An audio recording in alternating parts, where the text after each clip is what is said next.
Y ahora viene Geraldine Litmanovich, licenciada en Ciencias Económicas, técnico en Medio de Comunicación y especialista en ayudas públicas y beneficios fiscales para personas con discapacidad.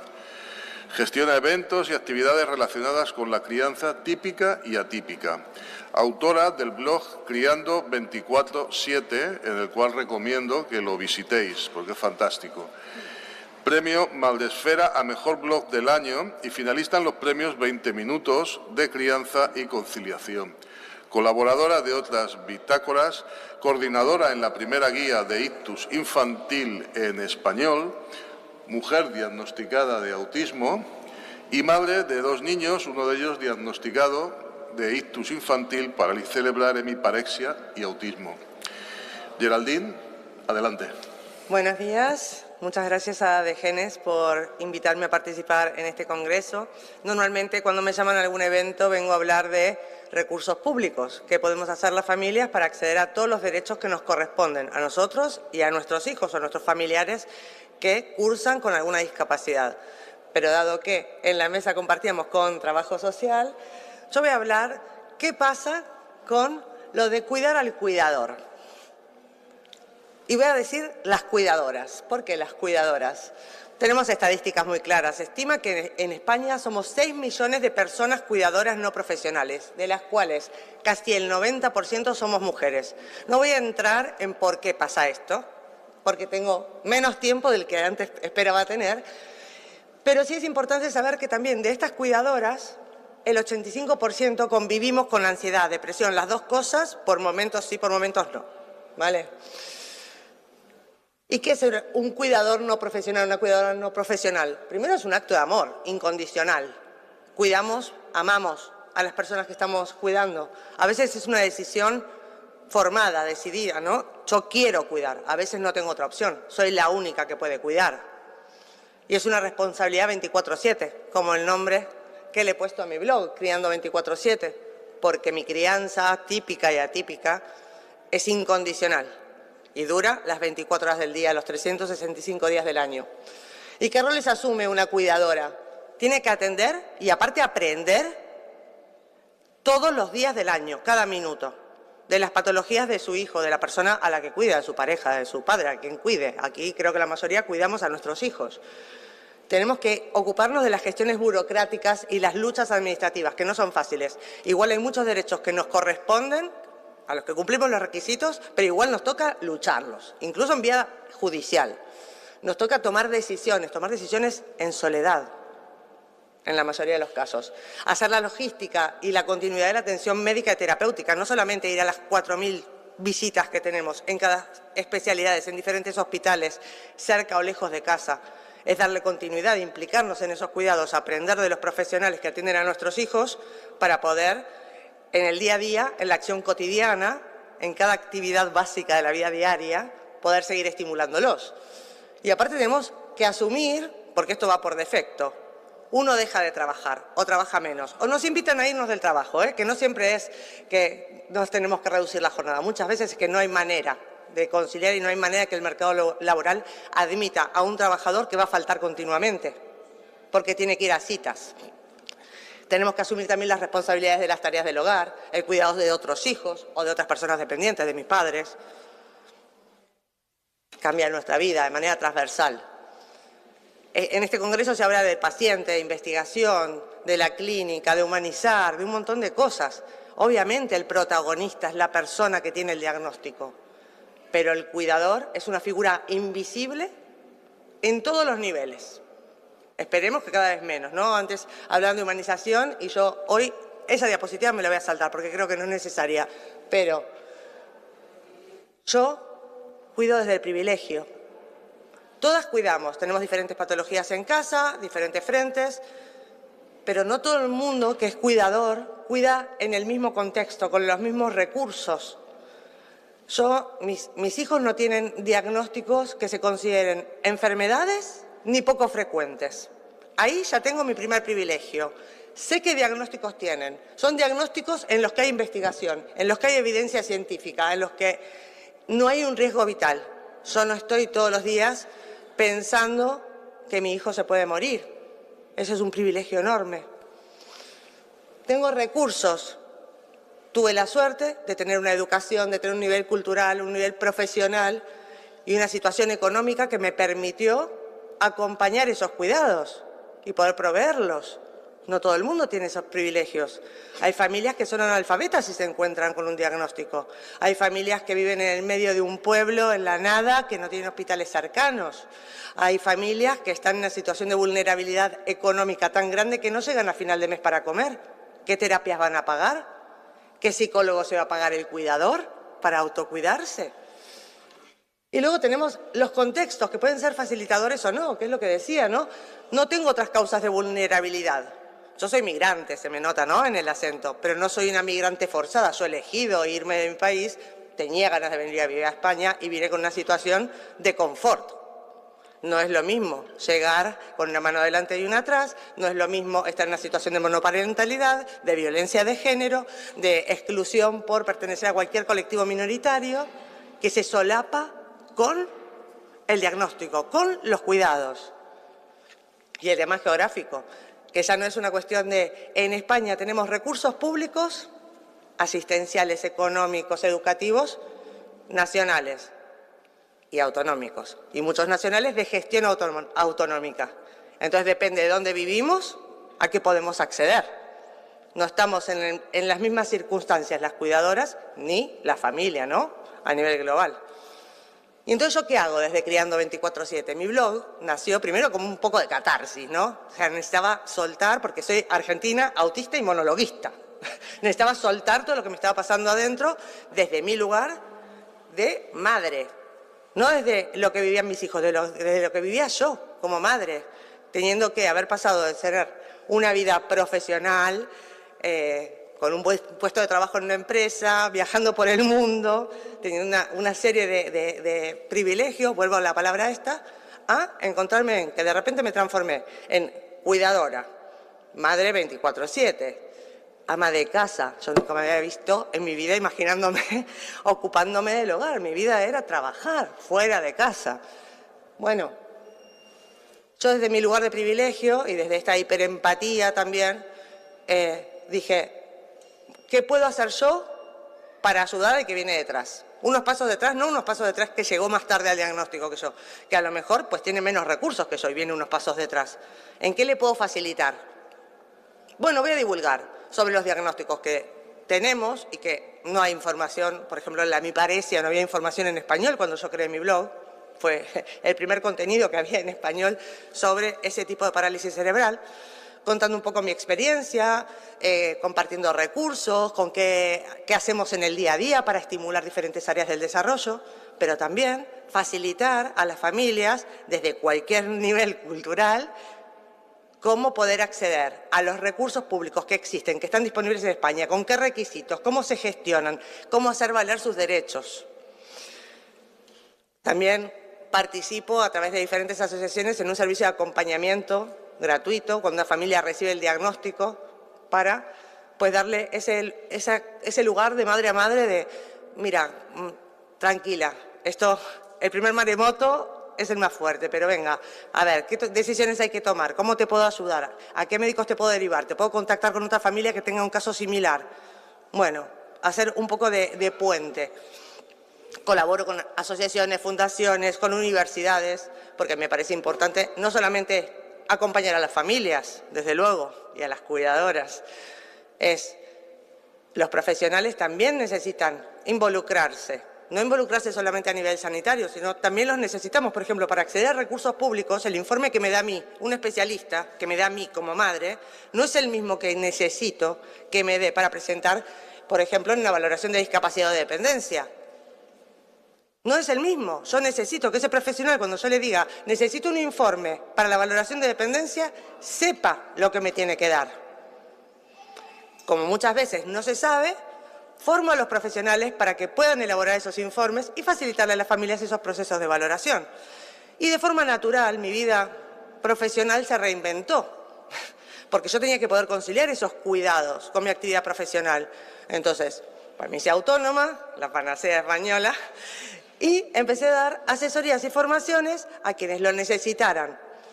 Si me pueden pagar, me pagan. Si no me pueden pagar, yo atiendo igual. porque mi objetivo vital, desde mi situación de privilegio, es brindar esa información a todo el que la necesite, ¿no? Teniendo en cuenta que también tengo que pagar las terapias de mis hijos.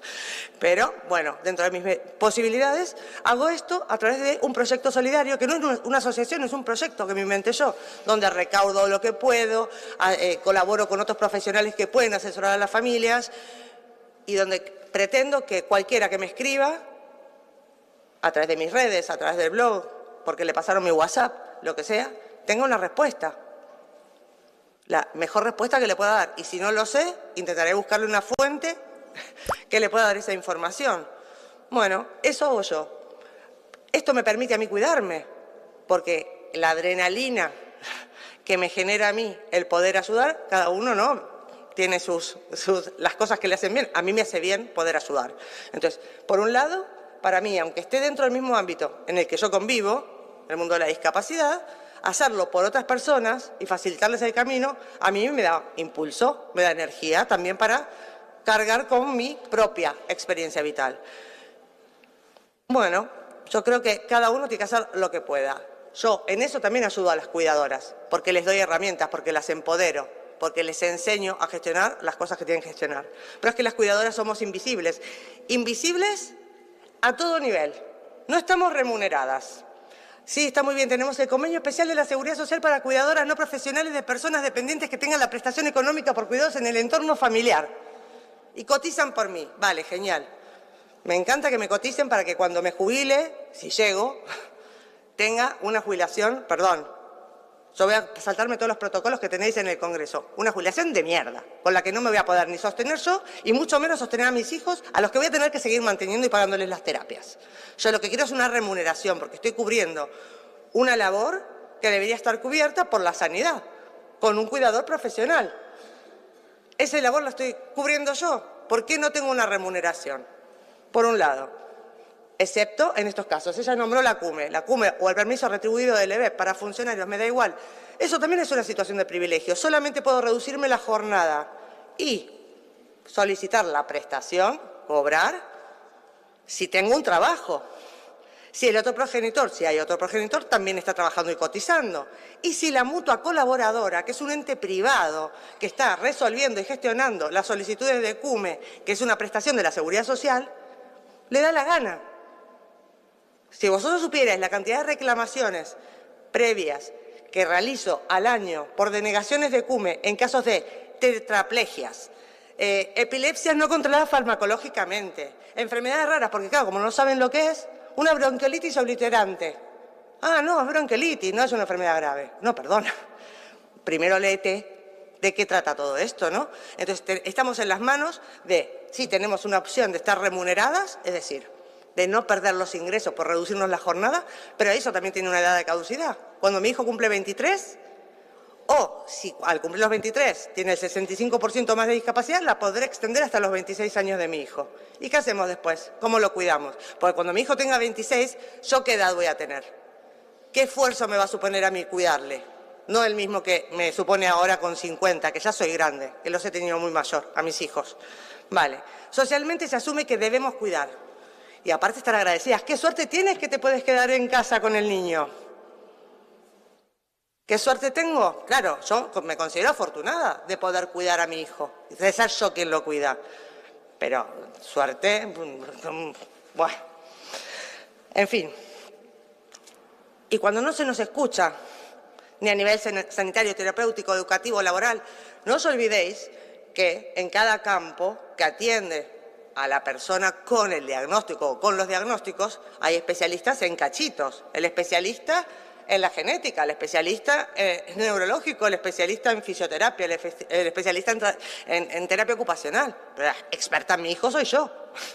Yo sé cuando mi hijo está receptivo para hacer las cosas, yo sé cuando a mi hijo le da miedo, yo sé cómo hay que abordarlo a mi hijo para que colabore en esa intervención. Yo sé cuando mi hijo durmió bien, cuando durmió mal. Sé un montón de cosas que podrían facilitarle a todos los especialistas que trabajan por mejorar la calidad de vida de mi hijo esa intervención. ¿Por qué no contáis conmigo? ¿Por qué no me escucháis? Yo tengo la suerte de que sí me escuchen, también tengo que decirlo, pero he tenido la valentía de no sucumbir a la bata blanca y de cuando no me sentía alineada o el médico no era un aliado o el fisio no era un aliado, cambiar a otro, pero he tenido el privilegio de poder hacerlo, porque vivo en una gran ciudad donde hay más profesionales a los que puedo optar y porque he podido, si no me lo cubría la sanidad pública, ese cambio, irme por lo privado. Bueno, ¿qué os puedo decir? Somos invisibles. Entonces, a mí, lo de hay que cuidar al cuidador, de hecho yo en mi blog lo tengo puesto muchas veces y se lo digo a las madres cuando las acompaño, no olvides de cuidarte. Es una frase de Mr. Wonderful de Taza. Es así. ¿Cómo me voy a cuidar yo si no tengo los recursos para cuidarme? ¿Cómo me voy a cuidar? ¿Cómo voy a cuidarme? Para eso necesito dejar de cuidar. ¿Cómo delego ese cuidado? Sin culpa, sin miedo a que lo hagan bien. Porque si no saben, nosotros leemos a nuestros hijos. Yo sé cuándo mi hijo va a tener una crisis antes de que la tenga. Yo sin tocarle la frente sé cuándo tiene fiebre. Convivo con mi hijo 24 horas al día. Delegar ese cuidado es muy complicado. Necesito que me den seguridad. Necesito sentirme escuchada. Necesito que haya gente disponible a prestar ese cuidado. Si son amigos, genial. Pero si les tengo que pagar, tengo que poder pagarlo. ¿Qué hago? Voy enseñando, formando a diferentes personas en cada ocasión que necesite que alguien cuide a mi hijo para explicarle con un manual todo lo que requiere mi hijo. Pues no delego. No delego. Bueno, sigo. ¿Quiénes nos pueden cuidar? ¿Quiénes pueden cuidar al cuidador? ¿Y por qué no nos cuidamos? ¿Por qué no hacemos ese autocuidado? ¿Por qué no me voy al spa? ¿Por qué no hago yoga? ¿Por qué no duermo? ¿Por qué no voy al baño con la puerta cerrada? Eso para mí es autocuidado, ¿eh? Ojo. Necesitamos que nos cuiden los profesionales de la salud, obviamente. Las administraciones públicas, que no nos pongan tantas trabas para todo, que nos faciliten los trámites burocráticos, que se unifiquen, que sean accesibles a la comprensión de todas las familias que necesitan solicitarla. Necesitamos que nuestra familia nos apoye, que a sus ojos no seamos unas tiquismiquis, unas miedosas, unas sobreprotectoras, un montón de cosas, un montón de etiquetas que nos van poniendo por la vida desde la comodidad de estar en otro lugar. Necesitamos que la sociedad se implique. Mi carga mental, mi carga emocional, mi ansiedad, mi depresión, no viene solo porque mi hijo tiene un diagnóstico. Es porque vivimos en una sociedad hostil, apática, donde mi hijo tiene que sostener miradas, comentarios, donde yo misma los tengo que recibir, donde nos tenemos que ir chocando contra todo, donde en la última valoración de discapacidad de mi hijo, en el centro base, la médico no quiso ver a mi hijo y me dijo, ya le he visto en la sala de espera, tu hijo está perfecto. Y yo le dije, ¿pero cómo perfecto? He traído 18 informes. Yo me dedico a esto, aparte. He traído 18 informes de lo que le pasa a mi hijo, que aparte de tener parálisis cerebral, es autista y tiene muchos otros diagnósticos de sus dificultades en las actividades básicas de la vida diaria, acordes a su ciclo vital. Y usted me dice que está perfecto, ¿no le va a valorar? Y me dijo, es que todos venís aquí a buscar la paguita. ¿Y cómo te quedas? Entonces, ¿hay gente muy empática en los centros de valoración? Sí. ¿Hay gente de mierda? También. Tenemos trabajadores sociales en nuestro pueblo que nos pueden ayudar a gestionar todo esto y nos rellenan los modelos y nos ayudan a presentarlo todo y nos dicen, mira, incluso esto que no sabías que existía, mira, te lo voy a pedir porque igual te viene bien. Y también tenemos trabajadores sociales que están especializados en mayores y de peques no tienen ni idea. O que te dicen, pues esto no te corresponde, ni te molestes. Tenemos de todo. Si no hubiese ese de todo, yo no existiría, mi blog no existiría. Nadie me llamaría para venir a hablar de ayudas públicas y de cómo recurrirlas y de cómo exigir y de cómo... Yo no tendría que ser necesaria, yo no quiero ser necesaria en ese campo. Y lo soy porque las cosas no funcionan bien. Y eso merma también la salud mental del cuidador, que es el que se ocupa de todo esto. El mundo laboral, que bueno, ya somos unos parásitos en el mundo laboral, directamente. ¿Quién va a contratar a una mujer, madre, con hijo con discapacidad, que tiene 15 citas hospitalarias al mes? ¿Quién te va a contratar? ¿Con un salario digno, acorde a tu especialización, con posibilidades de crecimiento y desarrollo profesional? Nadie. Entonces nos buscamos la vida, nos reinventamos, nos hacemos autónomos, hacemos un proyecto, cada uno hace lo que puede. Y el que pudo sostener su puesto con una reducción de jornada remunerada, pues lo sostiene. Pero el día que se reincorpore, cuando su hijo cumpla la edad, a ver cuánto va a durar. Y los contextos, si son inclusivos, me encanta esto, ¿no? Hablamos de inclusión, no tendremos que hablar de inclusión. La inclusión no tendría que existir si no existe la exclusión. Digamos, si los espacios están preparados para todo el mundo, son accesibles y el ambiente es amable y es respetuoso y es empático, mi hijo sufre menos, yo sufro menos, lo que duele a un hijo, a la madre, ¿no? Bueno, ¿cómo cuidamos al cuidador? A mí cuando me dicen, es que te tenés que cuidar, ¿por qué no te vas a hacer gimnasia? ¿Qué gimnasia? Yo lo que quiero es tener 2 minutos sabiendo que a mi hijo no le pasa nada, esos 2 minutos dormir. No quiero nada más, necesito recuperarme. Bueno, esto como se habló antes, simplemente quería comentar como desde sanidad, ¿no? Esta cosa de humanizar y tal, todo arranca desde cómo nos comunican el diagnóstico. No es lo mismo que te digan, pues mira, no sabemos bien lo que hay, o puede haber este diagnóstico, tenemos que estudiar, a ver cómo se presenta en este caso concreto, vamos a, ¿no?, ir viéndolo, a que te digan, mira, es que tu hijo va a ser un vegetal. O, mira, no te preocupes en tener otro hijo porque te va a salir igual. O más bien, ten otro hijo porque este ya... Eso se lo han dicho a madres que yo he acompañado. ¿Cómo esa madre, esa cuidadora, va a acompañar esa crianza y se va a enfrentar a todo este mundo hostil desde ese lugar, desde la desesperanza absoluta? Bueno, esto era cómo comunicar el diagnóstico, pues eso, un poquito de empatía, nada más. No necesitamos que nos adornéis nada. Yo no quiero falsas expectativas, ¿no? Lo que quiero es, pues, cosas concretas, alineadas. Necesitamos médicos aliados.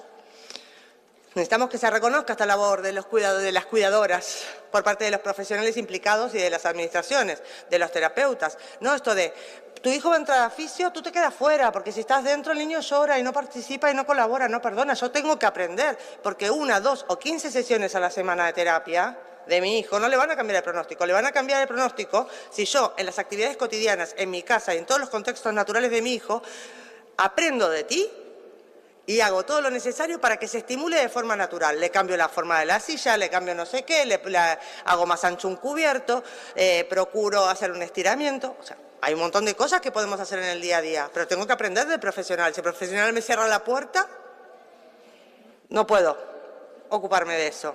Y obviamente es otra angustia más. Que nos escuchen lo que decíamos, somos los expertos y que se ponga en valor nuestro trabajo. ¿Qué necesitaríamos también? Pues un soporte psicológico desde el diagnóstico. Que te suelten un diagnóstico. A mí, uno de los diagnósticos de mi hijo me lo dejaron en un sobre. En un sobre, en el Marañón. Fui, lo recogí, lo abrí y me enteré del diagnóstico. Bueno, yo ya estaba en ese momento, era como, venga, ¿qué le hace una mancha más al tigre? ¿No? Ya veníamos con varios. No pasa nada, pero un soporte psicológico gratuito para acompañar a quien tiene que gestionar todo esto cuando estamos hablando de menores. Después, obviamente, la persona con el diagnóstico tendrá que tener también su soporte psicológico. Pero es que las cuidadoras, por favor, lo tenemos que tener. Que haya una corresponsabilidad o una alternancia en los cuidados, pero de forma habitual. Si toda la carga asistencial está en una sola persona, es mucho más difícil hacer esa alternancia por momentos. Necesitamos que la vinculación con todos estos cuidados, si hay 2 progenitores, que se ocupen los 2. Y tener momentos de respiro, Cuando alguien me viene a ofrecer ayuda, te voy a cuidar a tu hijo para que puedas dormir, para que te puedas ir a la peluquería, miren las canas que traigo hoy, ¿va? Yo quiero que esa ayuda sea sincera, no que me digan, si necesitas algo ya me cuentas, ya me dices. Eso no me sirve, yo necesito que me digan, el sábado de 8 a 3 me puedo quedar en tu casa, ¿te viene bien? ¿Qué necesitas decirme para que yo me quede con tu hijo y tú estés tranquila y puedas descansar? O te puedas ocupar de lo que quieras ocuparte para autocuidarte. Que no minimicen mis indicaciones. Yo te digo, mira, ojo, que si a mi hijo le pones el tomate al lado del brócoli, ya no va a comer nada. Que a lo mejor te parece una tontería, pero cuando sabemos que hay restricciones alimentarias, bueno, pues mira, te estoy dando indicaciones que son para que yo me quede tranquila, para que mi hijo coma, para que a ti te vaya bien también en ese cuidado.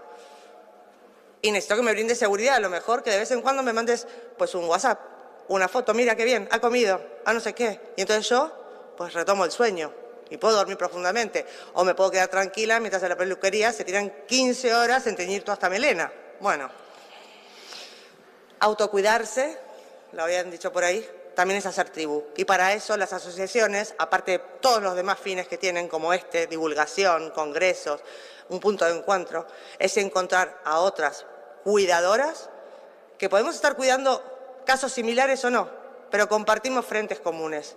Con una cuidadora tú puedes decir lo que necesitas sin sentirte juzgada, sin dar explicaciones. Ese espacio de contención lo necesitamos todas. Y facilitar las gestiones burocráticas. Esto sería tan sencillo. Yo soy economista. Me encantaría no trabajar en política, pero sí que algún político me escuchara. Es algo muy sencillo. Ahora hay un proyecto de ley, se está por aprobar ya en el Congreso, para equiparar dependencia a discapacidad. ¿Por qué? Porque una persona con discapacidad puede no ser dependiente, pero una persona dependiente generalmente tiene una discapacidad. Entonces, de dependencia igualamos a discapacidad. Perfecto. Que me enseñen todos los instrumentos, ya no solo las ayudas, qué instrumentos jurídicos tengo.